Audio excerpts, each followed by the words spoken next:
Let's take a look at a new setup for your control, your Xbox Elite control. We're going to take a look at some of the features, some of the functions that are available. So let's go ahead and open it up and see what you get.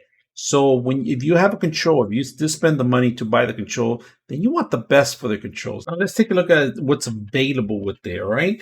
They give you pretty much all the dials, all the thumbsticks, and also the actual triggers, all right? Now these are a little rough in, so you could be able to grab your actual controller very well.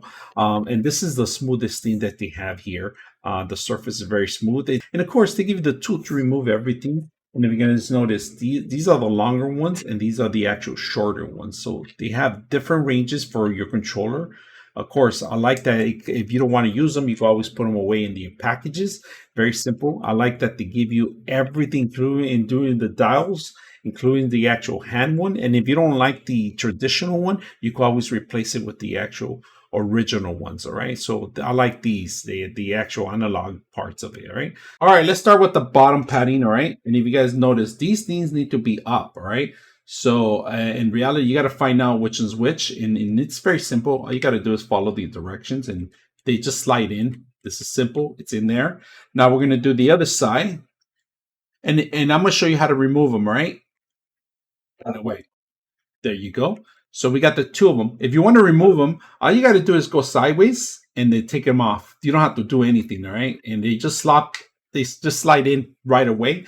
Now we're gonna do the bottom ones, and the bottom ones is simple. So the internal, this part, there's a little indentation that needs to go in, right? So you got to make sure that that is in. So if you guys see that, that's in here. And then we do the same thing here. That's it. And they're magnetic, all right? So you got your controllers in the bottom here, and they're metal. So if you like me that likes to punch on these games and stuff like that, this is gonna last you really good. So let's go ahead and set the rest of the buttons up. We're gonna remove this one, and this is a short one, all right?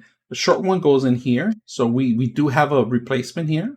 All right, we replace it with the short one, but we could always replace the longer one if you like the longer button. Look at the angles of it. Look at that.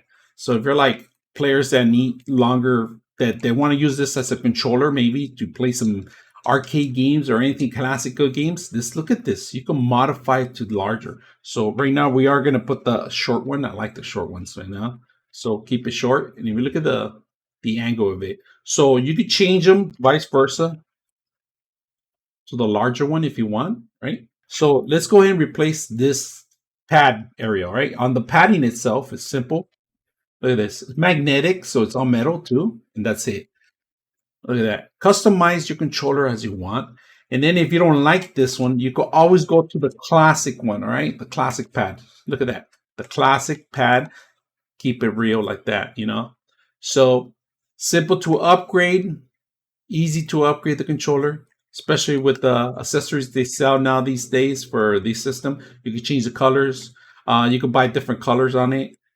Change the sensitivity. Very simple, easy to use. I hope you guys enjoyed the video.